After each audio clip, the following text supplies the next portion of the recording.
68,000 की आबादी वाला लक्षद्वीप आज पाकिस्तान का हिस्सा होता अगर उस समय के गृह मंत्री सरदार वल्लभ भाई पटेल लक्षद्वीप के लिए गंभीर नहीं होते। आज बात करने वाले हैं भारत ने किस तरह लक्षद्वीप को पाकिस्तान के हाथों में जाने से बचाया और साथ ही लक्षद्वीप की जियोग्राफी और उसके पुराने इतिहास के बारे में।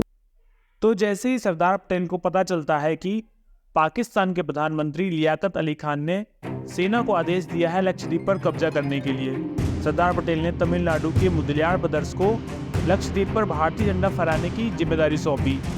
तब मुदलियार ब्रदर्स, त्रावणकोर के कलेक्टर और पुलिस टीम लक्षद्वीप के लिए रवाना हो गए और लक्षद्वीप पर भारतीय झंडा फहरा दिया।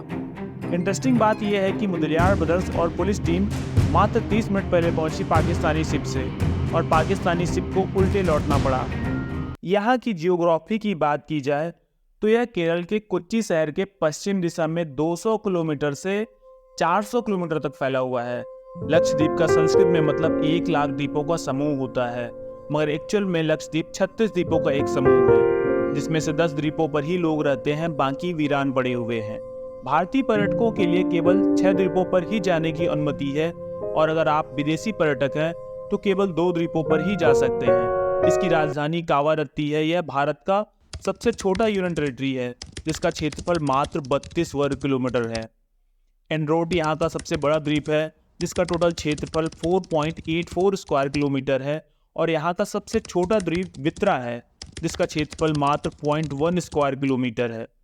यहाँ पर एक ही एयरपोर्ट है जो कि अगाती द्वीप पर स्थित है। सबसे नीचे स्थित है मिनिकॉय द्वीप और इसके नीचे है 8 डिग्री चैनल जो कि लक्षद्वीप को मालदीव से अलग करता है।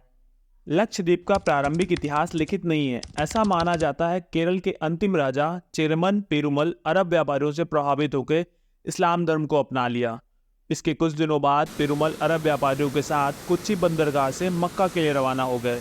इनके जाने के कुछ दिनों बाद पेरुमल के लापता होने की खबर आई तो नौकाएं लेकर सैनिकों ने खोजबीन शुरू की। इस दौरान ये द्वीप उनको मिले और उसी समय समुद्र में भयंकर तूफान उठा जिस कारण कई सैनिक यहीं रुक गए और यहीं रहने लगे। लक्षद्वीप पर 95% आबादी मुस्लिम धर्म को मानती है और यहाँ इस्लाम धर्म का आगमन 661 ईस्वी में उबैदुल्लाह द्वारा लाया गया। इसके पहले यहाँ पे ज़्यादातर पॉपुलेशन हिंदू और बौद्ध धर्म को मानती थी। यहाँ चोल और कैनानोर राजाओं का शासन हुआ करता था, लेकिन 1498 आते आते यह द्वीप पुर्तगालियों के नियंत्रण में चला गया और 1545 में पुर्तगालियों को यहाँ से भगाने के बाद अरक्कल बीबी का शासन शुरू हो गया जो कि 1787 तक चला। इसके बाद टीपू सुल्तान के शासन के अधीन आ गया और तीसरे आंग्ला मैसूर युद्ध के बाद से अंग्रेजों ने इसे अपने कब्जे में ले लिया और भारत की आज़ादी तक उनके ही पास था। 1 नवंबर 1956 को इसे एक केंद्र शासित प्रदेश के रूप में गठित कर दिया गया और 1 नवंबर 1973 से पहले इसे लक्काद्वीप मिनी कॉय द्वीप के नाम से जाना जाता था।